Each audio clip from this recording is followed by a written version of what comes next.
What's going on in this world? What's going on in your life? Does God have a purpose? Does God have a plan? Well, my name's Dave Early, and this week we're talking about the fact that God does have a purpose. God does have a plan. God is the God of history. In fact, all of history is ultimately His story.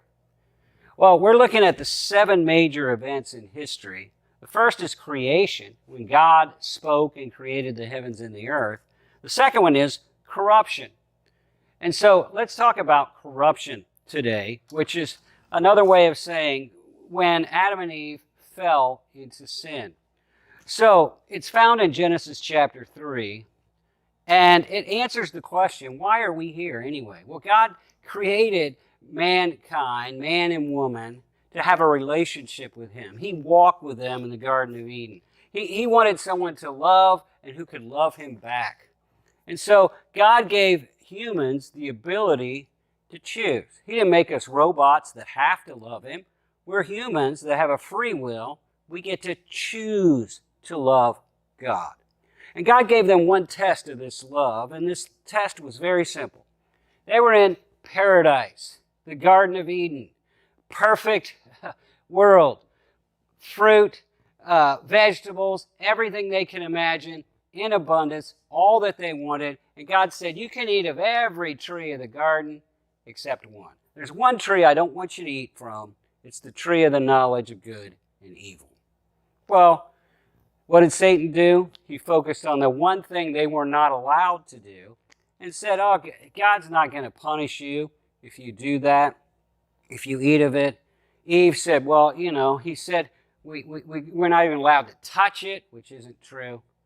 And so Eve and Adam sinned. They had one rule. Do not eat of the fruit of the tree of knowledge and evil, and they sinned. They disobeyed. They ate the fruit.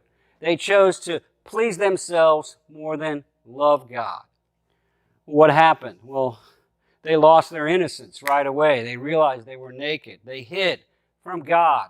When people are caught in sin, they begin to hide from God. They begin to make excuses for their sins. It wasn't their fault. The woman said it was the serpent's fault. Adam said it was the woman's fault. Adam said it was your fault, God. You gave me the woman. They began to make excuses. They pretended they were victims, yet they had made the choice to sin. They had made the choice to disobey God. Well, God is loving, merciful, kind, patient, but He's also just. He's also holy. He's also righteous. And so God has to judge their sin, and immediately judgment came down. The serpent no longer had legs, it had to crawl in the dust. The woman got to experience pain in childbirth and difficulty and getting along with her husband as far as who's leading the home. The man, he's going to have to sweat because the earth is now cursed. He's going to have to sweat. It's not going to be easy to gather the fruit. He's going to be kicked out of the Garden of Eden. It's going to be difficult, and ultimately, he's going to experience death. God didn't lie. When you eat of it, you will surely die. Several aspects of death went into effect. First of all, he was separate from God. Death is separation. Physical death, separation of your soul from your body. Physical death, separation of your soul from God. And Adam sinned, and there was a separation there, his guilt, his shame, his sin. And Adam and Eve began to die. They were created to live forever, but their cells began to die. Now, because the world was perfect and sin was just introduced, it took a long time for that death to actually become a reality, but they did die. The earth, cursed.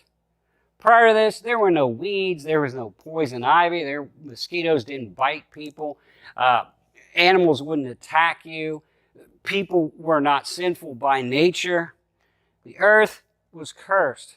There was no sickness, no disease, no cancer. There were no hurricanes or tornadoes or floods or famines or fires, forest fires. The earth was cursed. We live on a cursed planet now. The book of Romans says that the creation is groaning, waiting for Jesus to come and deliver it. And Satan, God promised, he would be crushed. He would bruise the heel of the Messiah. Jesus died on the cross. But Satan's head would be crushed by the Messiah. Jesus would rise again, and Jesus would come again and bind Satan and throw him into the bottomless pit, and then bind him again and throw him into the lake of fire. It's a very interesting thing. God judged their sin, but realize this, God also covered their sins. Now, the law of the universe is forgiveness comes through the shedding of blood. So some innocent animals had to give up their lives because of Adam and Eve's sin. Your sin never affects just you. Had to give up their lives because of their sin, and they were covered.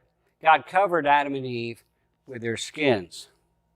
That's a picture of the fact that one day God was going to offer salvation. He offered salvation to Adam and Eve, forgiveness, even in judgment, and one day God was going to provide salvation, forgiveness, through the death of an innocent party.